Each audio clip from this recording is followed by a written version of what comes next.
Yeah. Dito, sir, po naman kayo, sir. Dito po. Ba't ano nangyari dyan, sir, sa ano? Paano mo nadabi ng x-ray? Ay, nasa cellphone niya po. Ay, sir, pakuha naman ng... Sir. Sige, sir, po naman agad po kayo dito, sir. Ito.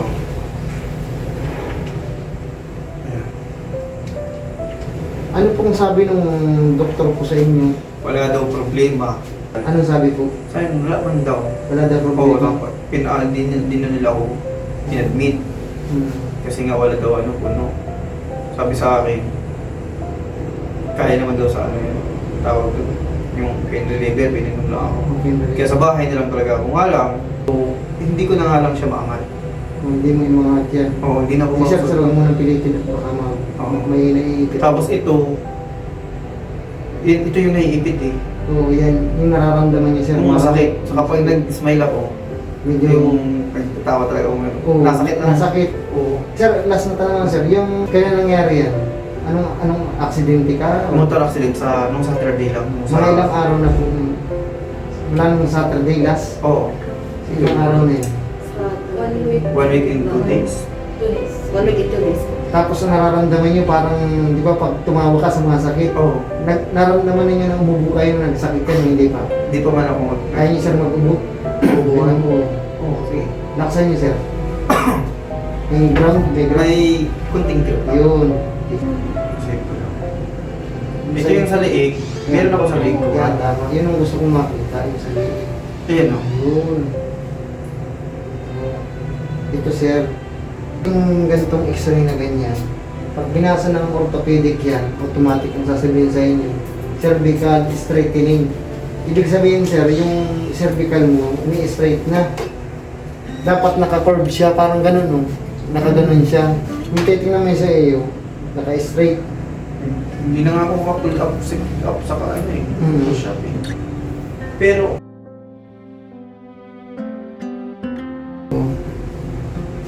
Okay. Ba't nagpalagay kayo ng ganyan sa salig? pag nag-commute kasi ako, sa kanong una, nahirapan ako, masakit talaga. Kasi dito, kunting galaw lang, masakit. Ay, paano mo daw? Kasi tulong. Sige daw, sa harapan daw kasi titingnan ko yung leg mo. Yan, normal mo yung leg mo, normal mo lang. Pagilid talaga siya. Ipakita ko lang yan. Yan, normal mo lang sa leg mo. Yan, nakatagilid talaga siya. Pagilid talaga? Oo, nakaganyan siya, nakatwist. Yan yung i-align natin. Tanggalin mo. Sige. Dahan-dahan lang.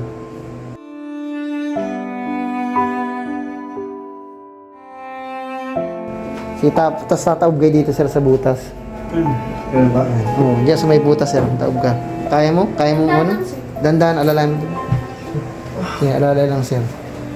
Sige po, alalayan ko po kayo. Sige po.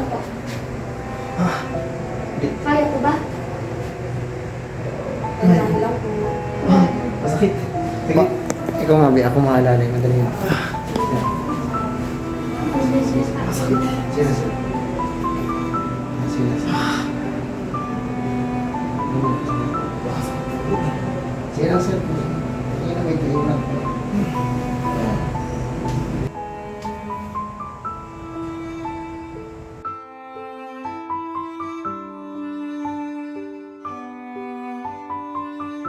Huwag mo itong dandahan lang. Yan na yung itungkod mo yan. Paikot ka. Dandahan lang. Ako ba? Ha? Ako ba? Mabigis. Pero yung leg ko masakit pa eh. Hindi, normal yan, sir. Ipapang, i-anin pa natin yan si... Taglit pa na. Okay, sir, may excite. Mamaya magbuhat ka agad. Dito, sir. Sige. Pasok kayo, sir, ng pagit na. Kung siya ng lump sa loob. So, yun nga yung tatawag kanina. Yung muscle mo may punit. Punit. Sobrang sakit nga eh. Pero, ano siya, sir? Level siya. Parehas siya. Pero may bukol, ibig sabihin nga, sabi ko nga sa'yo kanina, yung muscle mo napunitan, kaya bumukol. Pero kung mahawakan mo, parehas ang level niya. Nagkaroon lang siya ng dahil nga doon sa lakas siguro ng impact. Bumukol yung ano. Kita din ano, ito ang magain. Totok mo din, yun, maga. Yan. Ito natin yung leg. Ayun, tuwid na bagaw. Ano sir, anong pakiramdam mo? Yung ano? Ano yan? Ano gagalaw niyo na siya? Medyo nag-okay. Nag-okay ano. Tapos tingnan mo yung likod, tingnan na.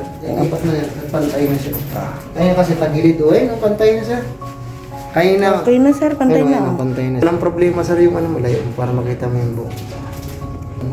Ayun, ayos mo na sir. Okay na. Dito. Yan, tingnan mo. Pansara. Yan mo daw, yung pantay, ilayo mo dyan, hindi nakikita yung... Sige daw sir. Pantay. Pwede na sir lumaban ng ano.